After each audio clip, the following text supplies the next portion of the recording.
ಸಾರಿಗೆ ಸಿಬ್ಬಂದಿಗಳು ರಾಜ್ಯಾದ್ಯಂತ ಅನಿರ್ದಿಷ್ಟಾವಧಿ ಮುಷ್ಕರಕ್ಕೆ ಕರೆ ಕೊಟ್ಟಿದ್ದಾರೆ. ಈ ಮಧ್ಯದಲ್ಲೇ ಶಾಲಾ ಕಾಲೇಜುಗಳು ಕೂಡ ಆರಂಭವಾಗ್ತಾ ಇದೆ.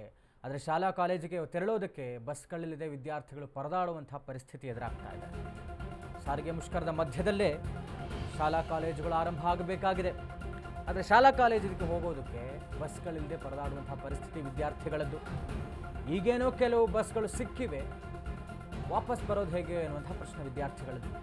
ಎಂದಿನಂತೆ ರೋಡ್ಗಿಳಿಯದಂತಹ BMTC ಬಸ್ಗಳು, ಬೆರಳಿನಕ್ಕೆಷ್ಟು ಬಸ್ಗಳು ಓಡಾಡ್ತಾ ಇದ್ದಾವೆ. ಹೋಗೋದಕ್ಕೇನೋ ಸಿಕ್ಕಿದೆ, ವಾಪಸ್ ಹೇಗೆ? ಹೈಕೋರ್ಟ್ ಆದೇಶ ಇದೆ, ಹೀಗಾಗಿ ಬಸ್ ತೆಗೆದಿದ್ದೇವೆ ಅಂತ ಒಂದಷ್ಟು ಜನ ಹೇಳ್ತಾ ಇದ್ದಾರೆ. Drivers, conductors. ಸರ್ಕಾರ ಕಷ್ಟ ಕೇಳಿದರೆ ನಾವು ಚೆನ್ನಾಗಿ ಕೆಲಸ ಮಾಡ್ತೀವಿ, ಇದನ್ನು ನಾವ್ಯಾಕೆ ನಿಲ್ಲಿಸೋಣ, ನಾಳೆ ಇದೆ ಪ್ರತಿಭಟನೆ ಜೋರಾಗಿ ಆಗಬಹುದು ಅಂತ ಕೂಡ ಹೇಳ್ತಾ ಇದ್ದಾರೆ. ಪ್ರತಿಭಟನೆ ಬಗ್ಗೆ BMTC ಸಿಬ್ಬಂದಿಗಳಿಂದ ಮಾಹಿತಿ ಕೊಡಲಾಗ್ತಾ ಇದೆ. ಇವತ್ತಿನ್ನೂ ಮೊದಲನೇ ದಿವಸ ಆದ್ದರಿಂದ ನಾಳೆಯಿಂದ ಇದು ಯಾವ ಸ್ವರೂಪವನ್ನು ಪಡೆದುಕೊಳ್ಳುತ್ತೆ ಅನ್ನೋಂಥದ್ದು ಗೊತ್ತಿಲ್ಲ. ಯಾಕೆಂತ ಹೇಳಿದ್ರೆ ಶಾಲಾ ಕಾಲೇಜುಗಳಿಗೆ ತೊಂದರೆ ಮಾಡೋ ಹಾಗಿಲ್ಲ ವಿದ್ಯಾರ್ಥಿಗಳ ಪಾಠಕ್ಕೆ. ಹೀಗಾಗಿ ಯಾರಿಗೂ ಕೂಡ ತೊಂದರೆ ಆಗಬಾರ್ದು, ಸರ್ಕಾರ ಏನಾದರೂ ನಮಗೆ ಸರಿಯಾದಂಥ ವ್ಯವಸ್ಥೆ ಮಾಡಿದ್ರೆ ನಾವು ಮಾಡೋದಿಲ್ಲ ಅಂತ ಹೇಳ್ತಾ ಇದ್ದಾರೆ. ಇದೇ ವಿಚಾರವಾಗಿ ಒಂದು ಚಿಟ್ ಚಾಟ್ ನಡೆಸಿದ್ದಾರೆ ನಮ್ಮ ಪ್ರತಿನಿಧಿ, ನೋಡ್ಕೊಂಬರೋಣ ಬನ್ನಿ. ಒಂದಷ್ಟು ಬೇಡಿಕೆಗಳನ್ನು ಸರ್ಕಾರದ ಮುಂದಿಡುವುದರ ಮೂಲಕ ಇವತ್ತು ಸಾರಿಗೆ ನೌಕರರು ಮುಷ್ಕರಕ್ಕೆ ಮುಂದಾಗಿದ್ರು. ಎಲ್ಲ ಒಂದು ಕಡೆ ಇದು ವಿಫಲ ಆಗಿದೆಯಾ ಅನ್ನುವಂತಹದ್ದು. ಯಾಕಂತಂದ್ರೆ ಸಂಪೂರ್ಣವಾಗಿ ರಾಜ್ಯಾದ್ಯಂತ ಬಸ್ಗಳು ಬಂದಾಗಬೇಕಿತ್ತು, ಮುಷ್ಕರಕ್ಕೆ ಮುಂದಾಗಬೇಕಿತ್ತು. ಆದರೂ ಸಹ ಒಂದಷ್ಟು ಬಸ್ಗಳು ರಸ್ತೆಗಿಳಿದು ತಮ್ಮ ದಿನನಿತ್ಯದ ಡ್ಯೂಟಿಗಳನ್ನು ಶುರು ಮಾಡಿರುವಂಥದ್ದು. ಈಗ ನಾನು ಯಶವಂತಪುರದ ಬಸ್ ಸ್ಟಾಪಲ್ಲಿ ಇದ್ದೀನಿ. ನೀವು ಗಮನಿಸ್ತಾ ಇರ್ಬೋದು ಯಾವ ರೀತಿಯಾಗಿ ಅಂತಂದರೆ ಪ್ರತಿದಿನ ಯಾವ ರೀತಿಯಾಗಿ ಸಂಚಾರ ಆರಂಭ ಆಗ್ತಿತ್ತು ಅದೇ ರೀತಿಯಾಗಿ ಸಂಚಾರ ಆರಂಭವಾಗಿರುವಂಥದ್ದು. ಸಾಕಷ್ಟು ಜನರು ತಮ್ಮ ಕೆಲಸಕ್ಕೆ ತಾವೆಲ್ಲಿಗೆ ಹೋಗಬೇಕು ಅಲ್ಲಿ ಹೋಗ್ತಾ ಇರುವಂಥದ್ದು, ಪ್ರಯಾಣ ಬೆಳೆಸ್ತಾ ಇರುವಂಥದ್ದು. ಸೊ ಗಮನಿಸ್ಬೋದು ಬಸ್ಗಳಲ್ಲಿ ಪ್ರತಿದಿನ ಸಂಪೂರ್ಣವಾಗಿ ಬಸ್ ಫುಲ್ ರಶ್ ಇರ್ತಿತ್ತು. ಆದರೆ ಎಲ್ಲ ಒಂದು ಕಡೆ ಇವತ್ತು ಆ ಪ್ರಮಾಣ ಸಂಖ್ಯೆ ಕಡಿಮೆ ಇದೆ ಅನ್ನುವಂಥದ್ದು.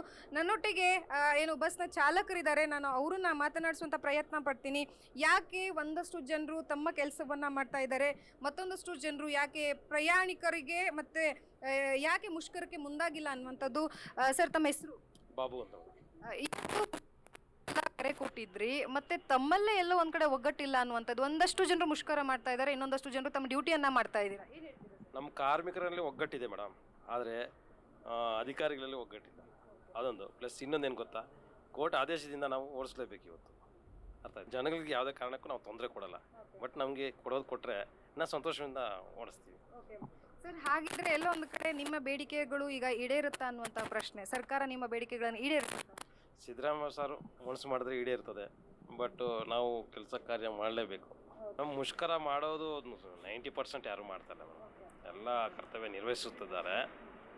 ಆದರೂ ನಾಳೆ ಒಂದಿನ ಸ್ವಲ್ಪ ಗೊಂದಲ ಆಗ್ಬೋದು ಅಷ್ಟೇ, ಯಾಕಂದರೆ ಕೋರ್ಟ್ ಆದೇಶ ಕೊಟ್ಟಿದ್ದಲ್ಲ. ಸೊ ಅದರಿಂದ ಎಲ್ಲನೂ ಬಂದು ಡ್ಯೂಟಿ ಮಾಡ್ತಾವ್ರೆ ಮೇಡಮ್, ಅದರಲ್ಲೂ ಸ್ಪೆಷಲ್ ಆಗಿ BMTC.